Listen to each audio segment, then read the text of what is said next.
moi, je suis toujours dans la recherche voilà. de l'efficacité et surtout pas m'arrêter sur mes acquis. Bon, avec le MMA, je pense que j'arrive au bout maintenant. J'ai assisté à des cours de self-défense, franchement, je me suis endormi. Okay. Voilà. Des fois, dans la cage, je les fais rentrer 2 contre 1 ou 3 contre 1.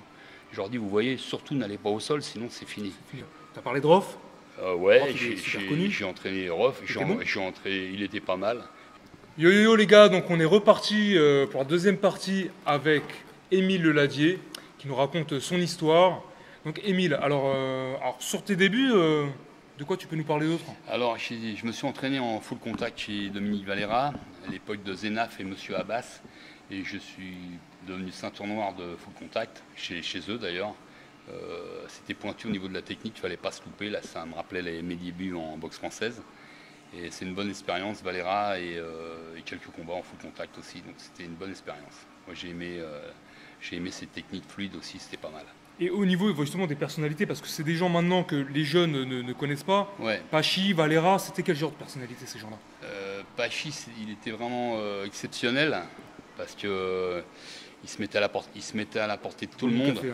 T'as raison, bois ton café. Et il se mettait à la portée de tout le monde. Valera, quand j'ai commencé le full contact avec Valera et Patrick Salomon, malheureusement qui est décédé, Valera, il n'était pas, on ne pouvait pas l'aborder. D'ailleurs, il venait de filer le cours, mais c'était l'époque glorieuse de Valera. Donc, voilà, maintenant, il est plus abordable. Voilà, disons quand j'y allais, bon, j'allais au cours, point barre. Mais en plus, moi, je travaillais de nuit. Je faisais la sécurité dans la TF1, vers le pont d'Alma, là. Donc je me faisais des nuits et je partais directement du boulot à l'entraînement. Donc des fois c'était difficile, mais bon je sais. Écoute, c'était... Je devais avoir 18-19 ans, pas plus. J'ai commencé à travailler très tôt. Tu bossais à TF1 déjà? Ouais, comme agent de sécurité. Ça, ce boulot? Bah, c'était facile de trouver des boulots de sécu à l'époque ou n'importe quoi. D'ailleurs, il ne fallait pas de carte professionnelle. Ouais. Après, c'est devenu compliqué, mais je trouvais n'importe quoi. Beaucoup de boulot dans la sécu, ouais. À Orly, au SUMA d'Orly, d'ailleurs, c'était assez chaud. On commençait déjà à avoir un peu de misère là-bas. Et tu as eu des embrouilles mémorables ou pas? Alors les embrouilles, je vais t'expliquer les embrouilles mémorables, c'est que les gens me reconnaissent avec mon caddie et mes produits, mes lessives. Sinon, des petits qui voulaient voler des chaussettes. Donc je fais semblant de leur courir après, je les laisse partir forcément. Entre-temps, il y en avait qui avaient volé des bouteilles de whisky. Par contre, il y en a qui voulaient m'occuper en embêtant une grand-mère, donc je suis intervenu quand même. Et quand vraiment c'était chaud, j'avais un ami à moi, Lagdar, qui venait, c'était un pro en boxe anglaise. Il me couvrait mes arrières. Mais franchement, pendant des années, j'ai fait ça à la légère, comme tous ces boulots-là. Il ne faut pas être trop sérieux. De toute façon, on n'est pas trop sérieux en faisant le boulot pour les grandes enseignes. Parce que des fois, c'était chaud, ils ne sortaient pas de leur bureau. Puis après, ils disaient qu'il fallait m'appeler. Donc, je rigolais. Donc, j'ai très vite compris qu'il fallait que je fasse ça tranquille. Voilà, je m'en foutais. Puis, il y avait beaucoup de misère. Puis, des grands-mères qui n'avaient pas à manger déjà à mon époque. Arrivé à la caisse, les inspectrices de magasin me disaient, cette dame elle a quelque chose. Je disais à la dame, vous avez oublié de payer quelque chose. Et la grand-mère me regardait, hop, elle payait. Donc déjà j'étais en contradiction avec tout ça. Donc je le sais, c'était pour bouffer et j'avais pas le choix en vérité. Voilà. Tu avais déjà ce côté, on va dire, de cœur, empathique, voilà. Ouais, et puis de toute façon, j'aime pas tout ce qui est répression, trucs comme ça, et tout ce qui est misère, je peux pas en plus, si tu aimes cautionner un truc, une amende ou arrêter quelqu'un qui est déjà dans la misère. Si une fois ça m'est arrivé, c'était, tu sais, maintenant c'est Attaque à Vitry. Avant c'était Casino, j'ai bossé à la cafétéria et aussi en sécurité. À la cafétéria, il y avait un mec qui pique toutes les cuillères. Il avait sûrement une lubie. Voilà, j'ai dit, tu vas poser les cuillères. Il me dit, chez moi, on met des gifles. J'ai dit, moi, si tu mets une gifle, je vais te la redonner, c'est pas la peine, pose les cuillères. Après, il était interdit de cafétéria. Et après, ça s'est passé. Une fois, on m'appelle, je cours dans le centre commercial, qui dit que c'était Casino.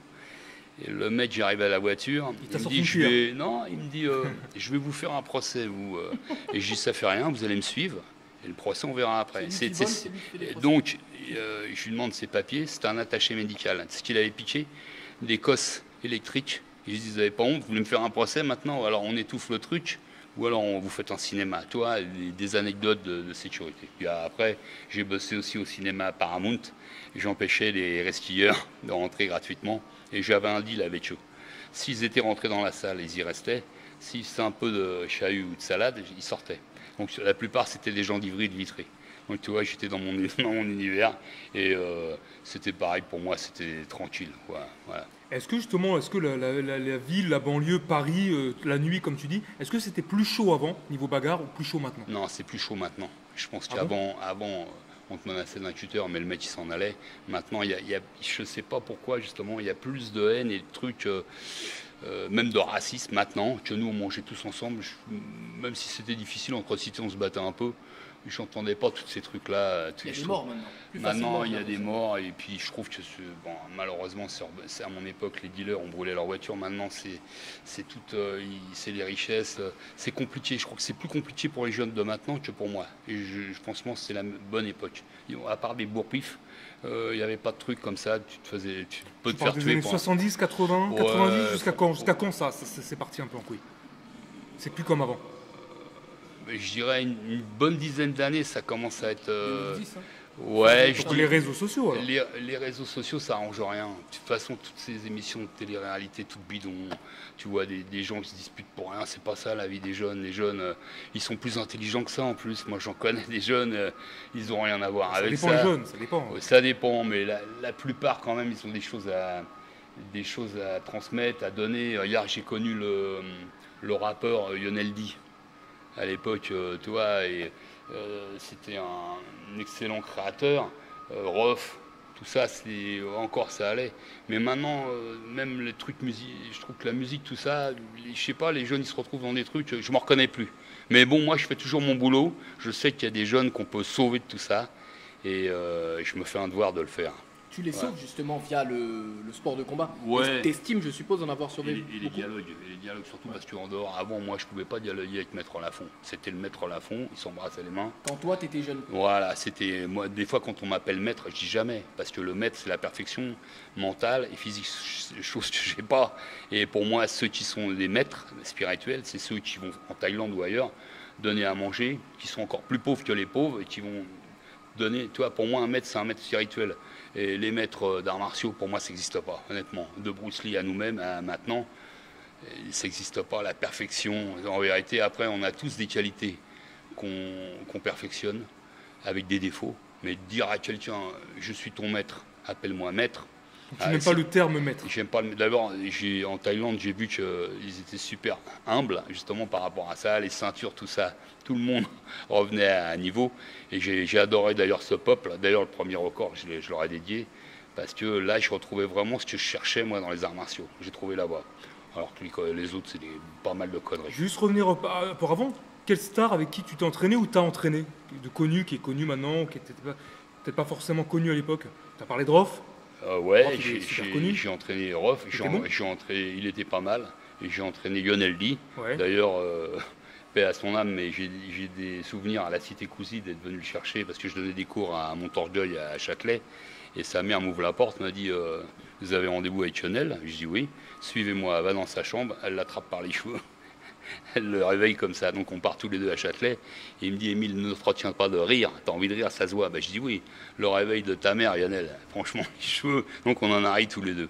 Et je te parle de ces deux-là, après, il y en a eu d'autres aussi, mais ces deux-là, c'est vraiment des personnages atypiques. Voilà, Lionel et Rof. Alors je sais pas si t'es bien au courant. Tu dois être au courant. Il y a eu pas mal d'embrouilles de rappeurs ces derniers temps. Rof devait affronter Booba, Booba devait affronter Caris, etc., etc. On parle, beaucoup de jeunes parlent de oui, celui-ci battrait celui-là. Toi, tu as connu Rof en tant qu'entraîneur. Qu'est-ce qui vaut Rof concrètement? Moi, je dirais que Rof, c'est un bon technicien. Maintenant, moi, je suis contre les trucs de régler les comptes. D'accord, ça, ok, voilà, c'est parce dit. que déjà, le MMA, on a eu du mal à le légaliser. Alors, s'ils font des conneries comme ça, c'est pas bon. Moi, je le dis direct quand il y a Oui, des trucs sur oui, Internet. mais, pas le faire en oui, France, hein. oui, mais on Ouais. n'a jamais autant parlé du MMA qu'avec cette histoire Ouais, de mais, Booba, mais Caris. c'est pas réellement bon parce que eux, ce qu'ils veulent faire, c'est un truc en Suisse moitié réglementé, moitié non Enfin, réglementé. c'est foutu maintenant, et puis je pense que ça a Voilà. toujours été du. Je sais pas si ça a été vraiment sérieux à un moment donné. hein. Peut-être, mais je crois qu'ils se montent la tête pour pas grand-chose. l'enfumage, Mais moi, quand il y a eu ça sur les réseaux sociaux, je leur ai dit que je perdais leur temps. S'ils veulent vraiment donner du temps, qu'ils donnent du temps aux jeunes, du temps et même de l'argent, tu vois, parce que si c'est pour une question d'oseille, et si c'est une question d'ego, ils ont autre chose à transmettre aux jeunes. Moi, à chaque fois qu'il y a eu des trucs comme ça, je disais vraiment, ça servait à rien, c'est de la merde, ça. C'est Je de la le disais. publicité, Émile. Ouais, ouais. À mon sens, c'est de la publicité, Voilà. ce sont des vendeurs. Et de la ce mauvaise sont des... publicité. Voilà. Mais toute publicité est bonne à prendre, comme Bonne dit à le prendre. dicton. Voilà, ouais, voilà. En 2020, tu sais, l'entraide, Émile et tout ça, c'est plus trop d'actualité, hein, franchement. Bah, Bon, en tout cas, pas pour ces stars-là. Pas pour ces stars-là, ce qui est dommage, parce qu'ils devraient se rappeler d'où ils sont venus et par quels moyens ils sont venus. Je trouve ça un peu dommage, tu vois. Puis je trouve que c'est des pertes de temps, t'as autre chose à faire. Franchement, il y a autre chose à faire. Donc pour toi, il n'y a même pas lieu d'analyser qui pourrait faire quoi en combat. Non. Tu n'as même pas cherché à voir les vidéos de Bouba qui boxe en Thaïlande. Ça m'intéresse pas. C'est niette, c'est pas sérieux. Franchement, ça m'intéresse pas. S'ils veulent combattre en MMA, c'est facile. Ils s'inscrivent dans une salle de MMA et ils rentrent dans un cursus de combattant pro et ils vont voir ce que c'est. Et même si c'est pas une question d'oseille, ils combattent sans argent. Ou alors s'il y a une prime, ils la reversent aux gens au môme de Vitry ou d'Ivry. Voilà, t'as compris. Donc ils rentreront pas dans une cage pour les mêmes motifs que ça, donc c'est pas la peine. Ça sert à rien. Pour moi, c'est même niveau technique, je regarde même pas ça. Voilà, je dis. Les observateurs sérieux, je pense qu'on n'en ont rien à foutre. Rien à foutre, voilà. Ça m'étonne pas. Voilà, tout à fait. C'est pas un sujet qui m'intéresse vraiment. Voilà. Sauf qu'à chaque fois, c'est passé sur les réseaux sociaux, je leur ai dit. Vous perdez votre temps. C'est vraiment ce que vous faites, c'est de la merde. Je leur ai dit directement aux deux. Hein. Même aux trois. J'ai commenté direct. Tu as un compte Instagram. Franchement, je leur ai dit c'est de la merde. Ouais, franchement, et c'est vraiment pas ce qu'il faut au MMA, je pense pas. Et surtout, c'était compliqué de le légaliser. Ça, c'est compliqué déjà. Voilà. Donc si tu t'amuses à faire des conneries comme ça, hop. Il y a un mec du gouvernement qui va voir ça, paf, une interdiction va tomber. Pour le MMA, je pense que c'est un business qui va devenir tellement important, qui est déjà tellement important internationalement, que la France ne peut pas le retenir, le MMA. Mais ça y est. Ils sont obligés de le légaliser maintenant. Ça y est, c'est bon. Ouais, c'est fait. C'est légalisé, tant mieux. Nous, on avait les mêmes problèmes en boxe thaï. C'est normal qu'il soit légalisé. Moi-même, j'ai continué à perfectionner et à ne pas m'arrêter sur mes acquis. J'ai passé un diplôme chez Fernand Lopez avec un diplôme en MMA. On m'a pas fait de cadeau. C'est ton actualité récente, ça. C'est mon actualité récente. Quelle année Écoute, maintenant ça fait quand même 8-9 ans. Hein. Ah ouais. Voilà. Donc t'étais dans les premiers finalement. Non, quand je dis premiers. Les premiers c'est Cognan pour moi, Daniel Cognan et Mathieu Nicourt. Mais j'ai voulu me remettre en question. D'ailleurs, les anciens du pied-point me disaient, mais Émile, c'est pas possible, nous on boxe en pied-point. Si on rentre dans la cage avec ces gens-là, mais je leur disais non, moi je vais te faire rentrer maintenant dans la cage avec un de mes élèves, il va t'étrangler. Et tu vas te demander, à moins que tu le mettes KO tout de suite, tu vas te faire étrangler. Et il me dit, t'as raison. Et je lui dis, il faut continuer. Moi, je suis toujours dans la recherche de l'efficacité et surtout pas m'arrêter sur mes acquis. Bon, avec le MMA, je pense que j'arrive au bout maintenant. T'arrives au bout, je pense aussi. Parce que c'est pas moi qui vais aller donner les cours de self-défense, je suis contre. Et en plus, j'y crois pas. Ça paye, il paraît. Hein. Le Krav Maga, il paraît que... Ouais. Très intéressant ce que tu dis. Sauf que moi, je ne crois pas à la self-défense. Après, je peux développer. Ah bah vas-y, dis-nous. Pourquoi tu crois pas à la self-défense? Alors, je vais t'expliquer. Je vais jamais dans les cafés. Mais un après-midi, je vais dans un café, boire un petit café, avec un oncle qui tenait un petit bar à Vitry. Et à ma gauche, il y avait un bonhomme qui radotait. Je sais pas. Et à ma droite, il y avait un autre qui se vantait d'avoir gazé un môme qui était épileptique à lacrymogène. Et moi, j'étais au milieu, boire mon petit café tranquille, toi. Et celui qui est à ma gauche, je ne savais pas, c'était le père du môme qui avait été gazé. Voilà ce qu'il me dit, le monsieur. Vous pouvez vous pousser, monsieur?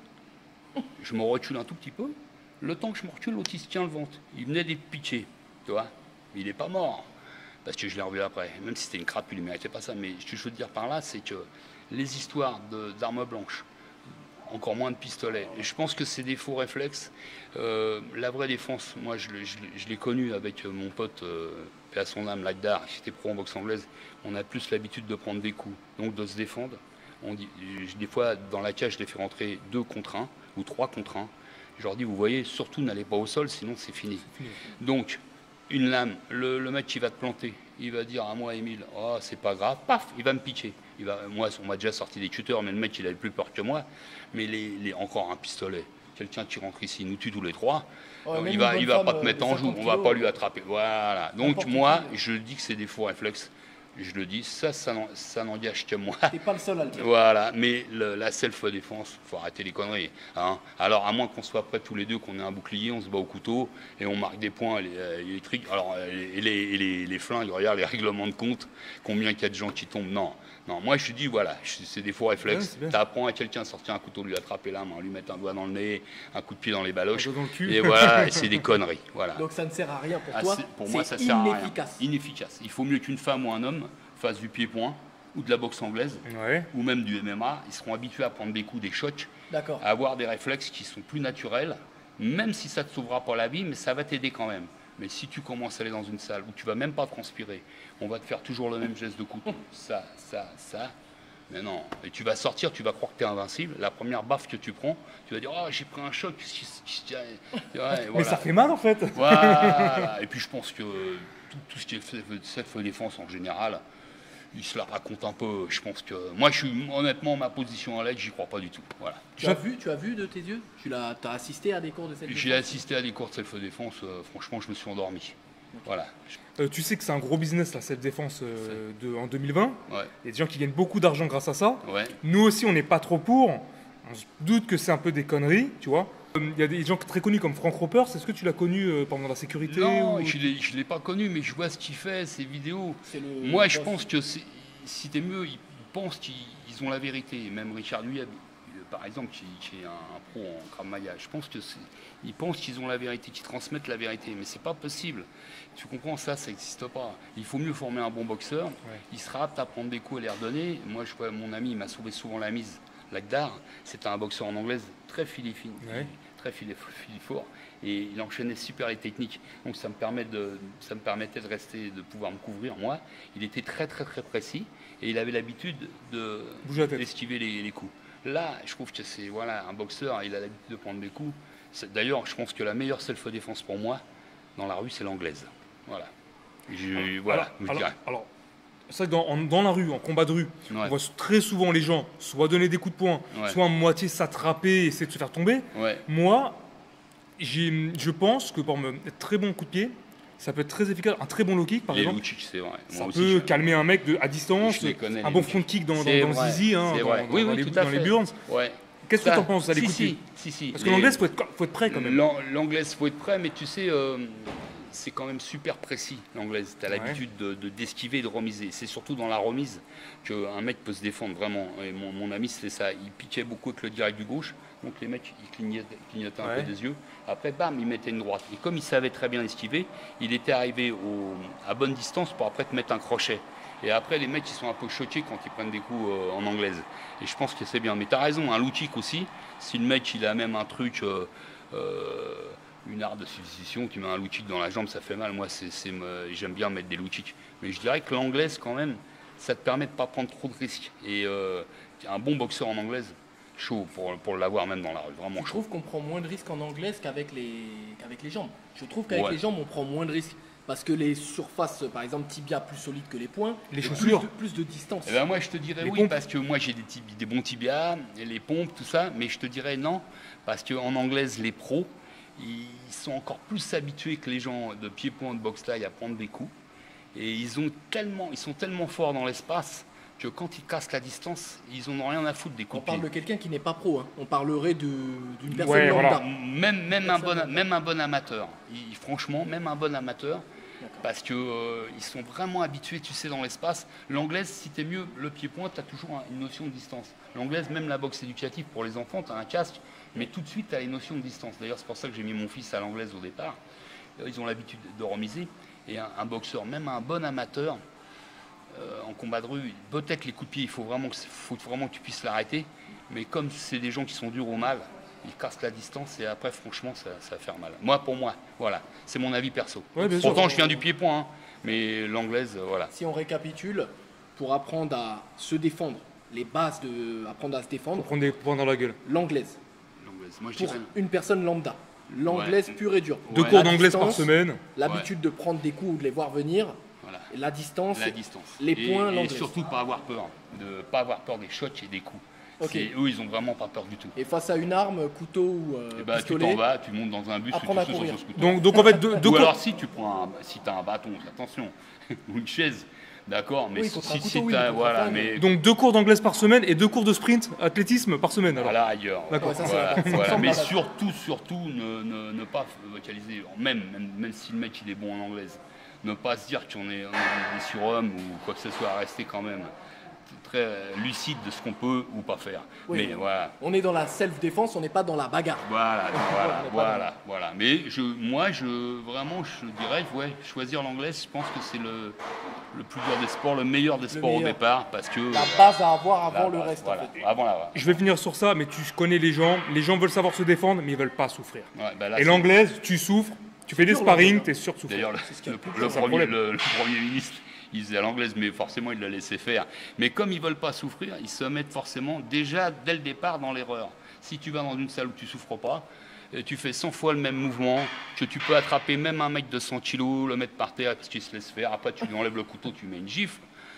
Eh ben, ils sont pas, ils réfléchissent C'est pas ça, la bagarre. Voilà. Moi, je vais te dire un truc. J'ai un mec qui voulait faire un cours d'essai en MMA chez moi à l'USMT. Je lui dis, viens, il faut que je perde du poids. Je lui dis, bah, c'est pas un problème, mais moi, il y a beaucoup de cardio, viens, il n'y a pas de problème. C'est là-bas qu'il va en Et il me perdre. dit, je vais me marier un peu macho, le mec, je vais pas citer son nom, sinon on va rigoler, mais j'ai une élève à moi, photographe. Je lui dis, elle fait 50 kilos, elle va se mettre dans ton dos, elle va mettre les crochets, elle va juste placer le bras et l'autre comme ça. Et quand je vais lui dire stop, elle va essayer de t'étrangler. Et toi, comme tu fais 100 kilos, tu penses que tu vas t'en sortir comme ça, vas-y. 3 fois de suite, il se fait étrangler. Et bon, je pense que le mariage, il n'a pas été annulé, tu vois, mais quand même, il s'est fait étrangler. Pour te dire, tu vois, le MMA au sol, c'est pas mal quand même. Mais il faudrait déjà arriver au sol, voilà. Et pas prendre de coups.